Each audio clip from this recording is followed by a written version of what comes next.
The history of flight spans centuries, but in the modern era, Ohio has played a very significant role. The state has been at the forefront of the innovations of the technologies that have moved flight forward both in the air and in space. Ohio has continued to be a leader in these technologies to this day, and is still an integral part of the future of space. There is also a very healthy tourist economy in Ohio that examines this history, and it is one that we will reflect on in this video. And in this episode of the fantastic histories and stories of our neighborhoods, we will take a look at the history of flight and its impacts on the state, and where to see that history for yourself. The first time that humans really tested the air was back in 400 BC when the Chinese started flying kites. They flew kites first for religious ceremonies, then to test the weather, and later for fun. Kites were the prelude to bigger flying objects such as balloons. Then from the ancient Greeks on, man has tried to conquer the sky through various methods. They created steam-powered machines, and other fantastic contraptions to try and experience flight. Leonardo da Vinci also tried his hand at flying, when he created a flight machine he called the Ornithopter. He sketched the blueprint for this winged machine, but he never actually put it together to try it himself. Others did try to match his illustrations, creating their own versions, though none who tried his design actually succeeded in flying. In 1783, French brothers Joseph and Jacques Montgolfier invented the first hot air balloon. They used smoke from a fire to blow hot air into a silk bag. This silk bag was attached to a basket. The hot air then propelled the balloon into the sky. The first passengers on this first flight were a sheep, a rooster and a duck. The balloon climbed to a height of 6,000 feet and traveled over 1 mile. After this first success, the brothers began to send men up in their balloon.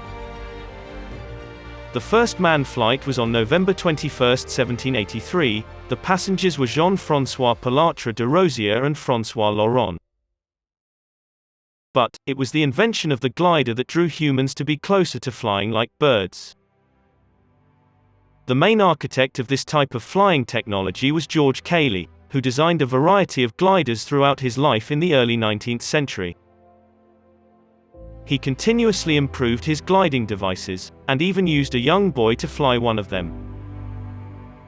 He showed that it was a fixed-wing aircraft, with a power system for propulsion, and a tail to assist in the control of the airplane, that would be the best way that humans would be able to conquer the sky.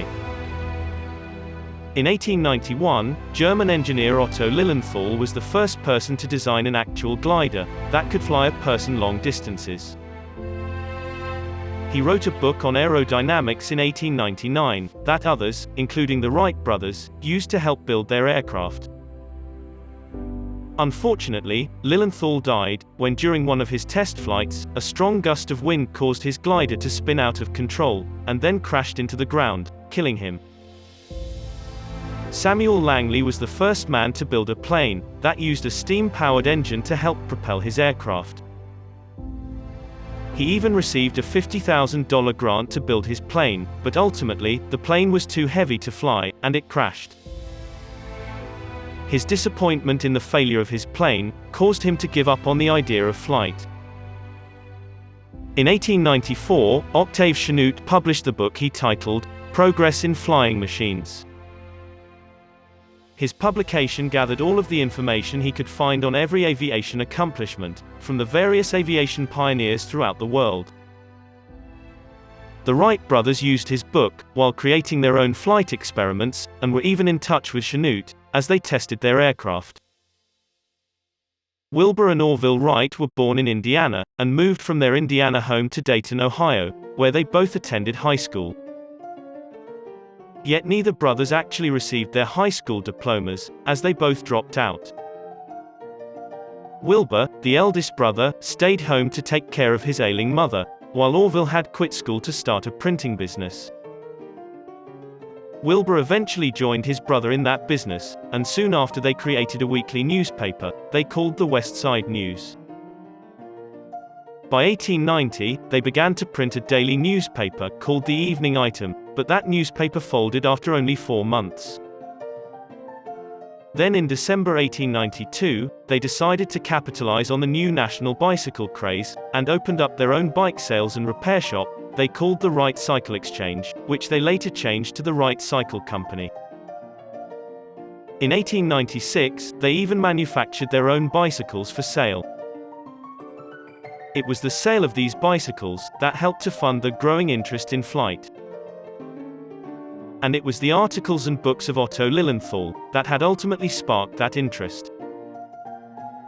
It was actually Langley's unsuccessful flight and Lilienthal's death by his glider, both in 1896, that caused the Wright brothers to start their own journey into experimenting with flight. Despite Lilienthal's death, the Wright brothers focused on gliders as a way to master the art of control, and this was before adding power to their aircrafts. They decided that it was the need to control the plane that was the real part of the flying problem, and that this seemed to be what no other flight engineer had been able to conquer thus far. Wilbur watched birds and how they adjusted their bodies in flight, and by doing so, he realized that a plane also had to adjust and move and turn to keep that balance in the air. He also realized that this was very much the way a person rode a bike on the ground, and how they would adjust the bike by moving the wheels and steer it, in order to maintain their balance while riding. This movement with the bike was almost flawless. He understood that it would need to be the same when it came to flight. While other flight engineers did not feel that a plane could move that way in the air, the Wright brothers knew that a pilot needed complete control of his aircraft to make sure it maintained balance. They designed their first aircraft with drooping wings. Though this made it more unstable, it was, at the same time, less susceptible to strong gusts of wind. They began building various biplane gliders, testing them in the more favorable conditions of Kitty Hawk, North Carolina. It was actually Octave Chanute that suggested to the Wright brothers to test their flights in the favorable soft breezes and soft landing spots along the Atlantic Ocean.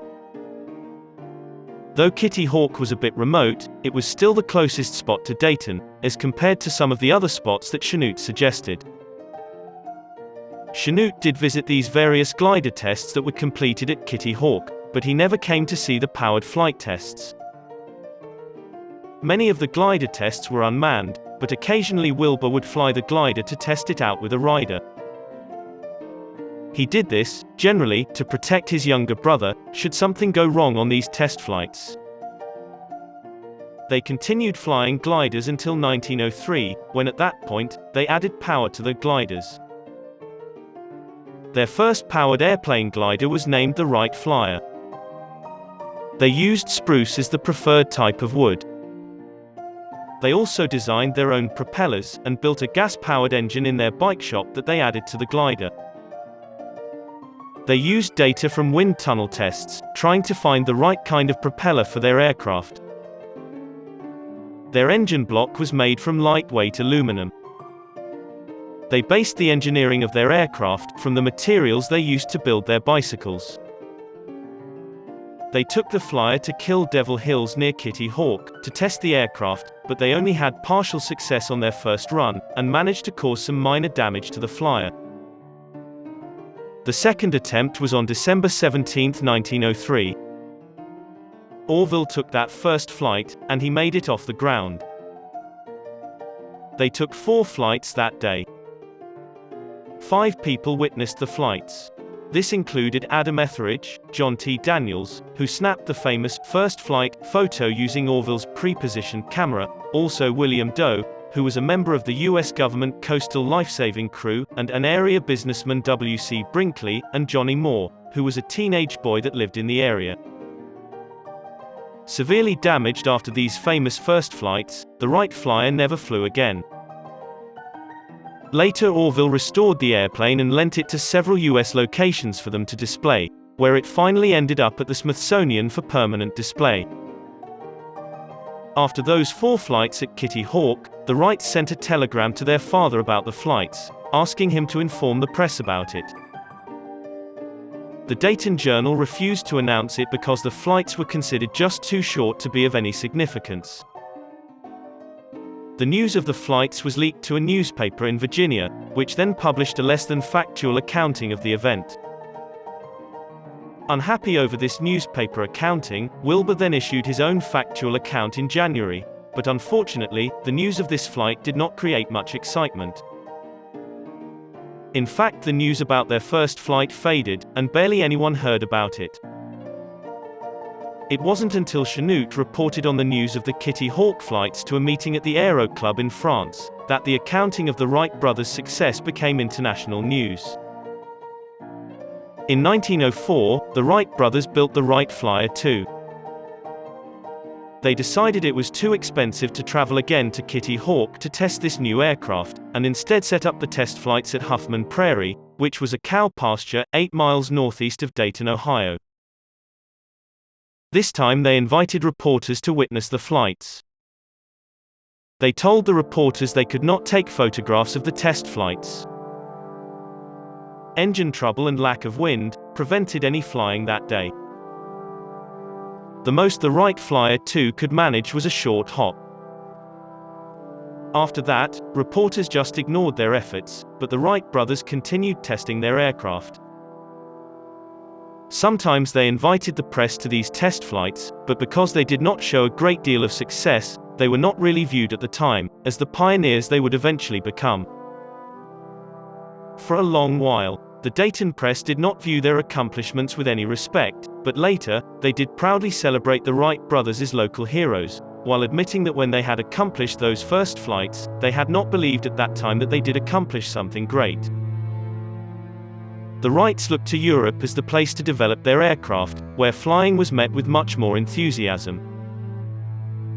They also began to contract with the US Army to create a plane that could be used to fly passengers. In 1908, they had the first flight that included a female passenger. A few of their subsequent aircraft then set records for altitude and duration.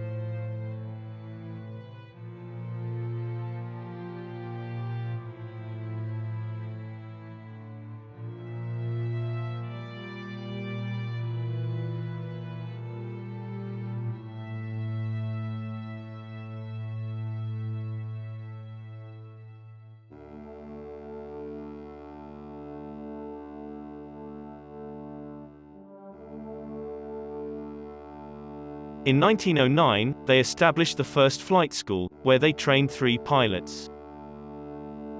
In May 1909, they met with President Taft at the White House, where President Taft gave them awards for their accomplishments.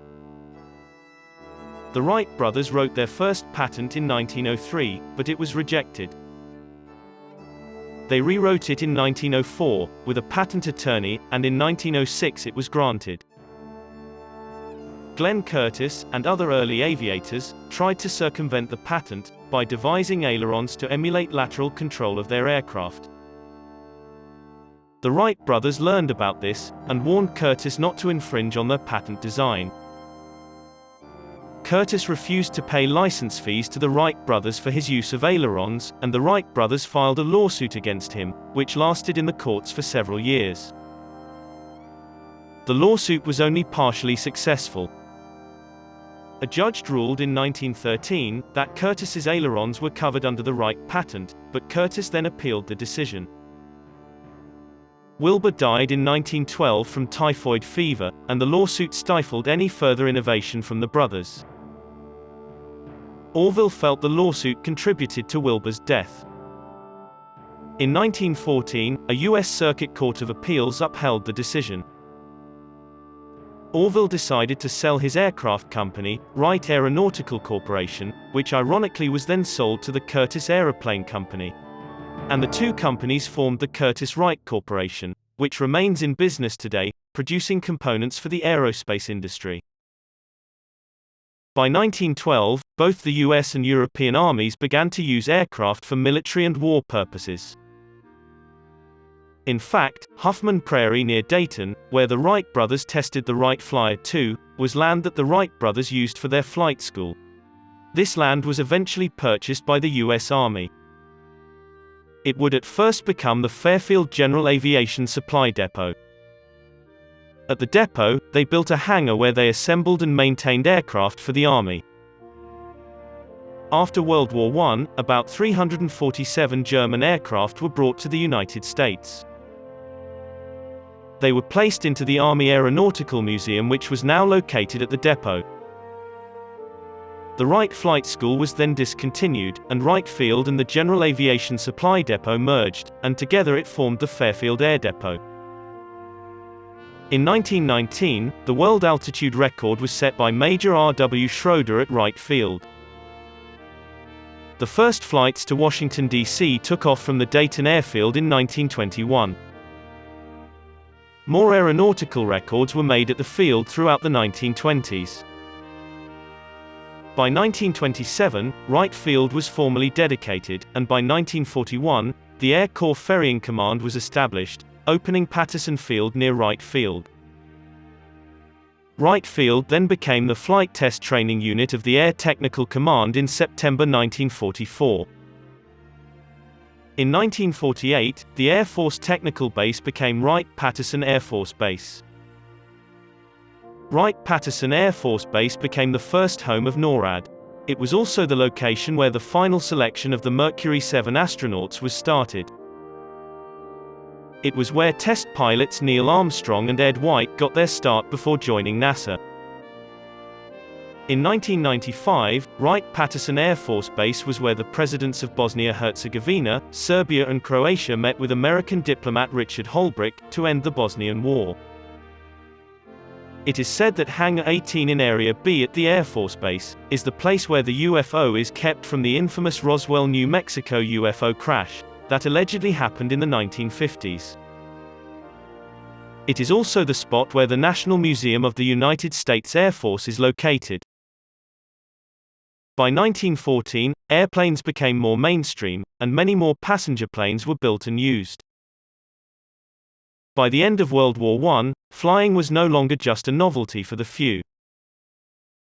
Public airports were opening throughout the country and the world, and people were flying much more frequently.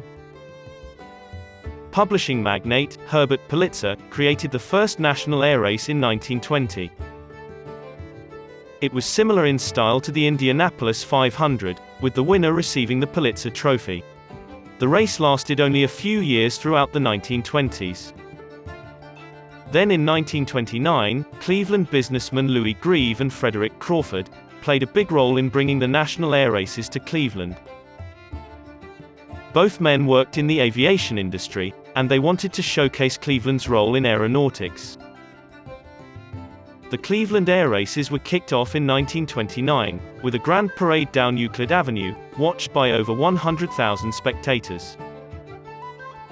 The event sponsors built a grandstand at Cleveland Municipal Airport that sat over 50,000 people. It was a 10-day event that was held in late August and early September, and was very popular, always bringing in large crowds year after year. It was so popular, they continued the races every year through the 1930s, and into the 1940s, only halting during the years that World War II was taking place. The dangerous nature of aviation at this time was definitely a part of the appeal that drew crowds to the air races. Indeed, crashes were common, and fatalities sometimes occurred. The closed-course races in particular, with pilots jockeying for position mid-air, could be incredibly dangerous. In 1949, Bill Odom crashed his P-51 World War II fighter plane into a house in Berea, Ohio, close to where the Thompson Trophy race was held, killing himself, as well as a mother and child inside the Berea home. Afterwards, Berea and other cities near Cleveland Airport passed laws barring races from being held in their airspace. For this and other reasons, 1949 would be the last national air race held in Cleveland. Among the many fans of the air races was Ohio native Neil Armstrong. He came to the races as a child with his father, who was an Ohio auditor. Though the Wright brothers had the first successful flight, it was Europe that really took the lead in aeronautics. The United States was soon playing catch-up when it came to flight. In March 1915, Congress quietly established the National Advisory Committee for Aeronautics, or NACA. NACA was a small government organization at first. And in the late 1930s and early 1940s NACA began to grow. This was in response to the increasing tensions in Europe and the threat of war. And in 1940, NACA searched for the right place to put its new engine research laboratory. It chose Cleveland for that location. In 1941, the Lewis Research Center was established. Its main purpose was to develop and improve aircraft engines. In 1947, its mission changed, and it became the Flight Propulsion Research Laboratory, where they now tested all types of propulsion systems. The Lewis Research Center became part of NASA in 1958. Lewis became an integral part of the Saturn and Apollo programs, working on the hydrogen and other fuel elements for the program. Several of the center's research pilots contributed to the astronaut corps at NASA. These included Neil Armstrong and Fred Hayes. The Lewis Research Center changed its name to the NASA John H. Glenn Research Center on March 29, 1999. They still play a very large role with NASA, utilizing its center for a variety of propulsion advancements, and also conducting icing research on aircraft. But the Glenn Research Center isn't the only location in Northeast Ohio working with NASA. The Plum Brook Station was opened in Sandusky, Ohio in 1941. It was at first purchased by the War Department as a munitions plant. NASA then acquired it in 1963. From 1963 to 1973, the Plum Brook Reactor Facility was used to study the effects of radiation, used on materials that were used in spaceflight. The reactor was decommissioned in 2013, and the building torn down. But Plum Brook is still a very integral part of NASA research. It was renamed the Neil A. Armstrong Test Facility on December 30, 2020. The Armstrong Test Facility contains the world's largest space simulation chamber. The chamber, measuring 100 feet in diameter and 122 feet high, is the ideal location for testing the Mars lander systems, and also International Space Station hardware. NASA Glenn does conduct tours of their facilities. But with COVID protocols in place, they have switched to mainly virtual tours. These can be located on the NASA website. There are so many locations in Ohio where you can experience the rich history of aviation, and it is not just for what is important to the state of Ohio, but also what is important to the entire world. Here are just some of the places we recommend that you visit. The first is the Dayton Aviation Trail. This includes 4 main attractions located in the Dayton, Ohio area. The first spot on the Dayton Aviation Trail is the Wright Brothers Memorial, that is located on top of Wright Brothers Hill. The memorial is also near the second attraction, which is Huffman's Prairie Flying Field, where Wilbur and Orville conducted tests of their Wright Flyer 2 flying machines in 1904 and 1905. The National Museum of the Air Force is the third attraction. This free National Museum is the world's largest and oldest military aviation museum. It includes a space shuttle trainer, flight simulators, a space gallery, and a variety of interesting exhibits. The National Aviation Hall of Fame is the fourth attraction. It is located at the National Museum of the Air Force, and honors world-famous pilots and space travelers, and looks into more than a century of flight history. The Dayton Aviation Trail also makes a stop at the Wright Cycle Company, where it all started. The Tri-State Warbird Museum is located near Cincinnati. At this location, you will learn about aviation history, by exploring restored and fully operational vintage aircraft, all used in various military battles. The museum also includes other exhibits, such as a replica World War II barracks, used by members of the 353rd Fighter Group of the 8th Air Force while they were stationed in England. The Neil Armstrong Space Museum is located in Wapakoneta, Ohio, which is in Armstrong's hometown. This very interesting museum includes a variety of interesting space-related exhibits, including Armstrong's spacesuit, a moon rock that was retrieved from the Apollo 11 mission, and the Gemini 8 spacecraft that Armstrong manned on March 16, 1966. The museum also pays tribute to the many Ohio astronauts, and these include famous astronauts such as John Glenn, Judy Resnick and Jim Lovell. The MAPS Air Museum is located in Canton, Ohio. This internationally known museum serves to present the aviation history of Northeast Ohio. It includes a number of exhibits, including many aircrafts from the Pioneer era to the digital era, and includes a Martin glider to a World War II Douglas Invader to a Goodyear blimp. The museum also includes a gallery of heroes, as well as an arsenal collection. The International Women's Air and Space Museum is located at Cleveland-Burke Lakefront Airport. Admission to this museum is free. The museum includes a collection of artifacts and exhibits dedicated to impact of women in aviation in the 20th century. A short distance from the International Air and Space Museum, and located next door to the Rock Hall, is the Great Lakes Science Center. Inside the Science Center is the NASA Glenn Visitor Center.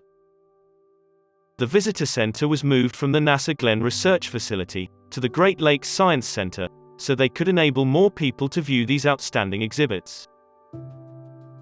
Some of the exhibits include an actual Apollo command module, a Living in Space gallery, the Explore gallery where you can get a good overview of the space program from its beginnings to present day, and the Discover gallery, where you can participate in space experiments. These various museums and exhibits are just a partial list of what to see in Ohio when it comes to aviation. Ohio's rich history regarding aviation is in abundance throughout the state. If aviation and space are something that appeals to you, then you will want to immerse yourself in that history, and also explore what the future provides in both aviation and space exploration. Ohio is a great state to experience both, and to get a real sense of how aviation got its start. Thank you for coming with us on this journey of aviation history in Ohio. We want to thank all of our subscribers, and ask that if you have not yet subscribed to our channel to please do so, and to please click the notification button so you can be notified when we drop more videos like this one. Also, if you like our videos, please hit the like button and please share our videos with others. Thanks again, and look for more videos like this one in the near future.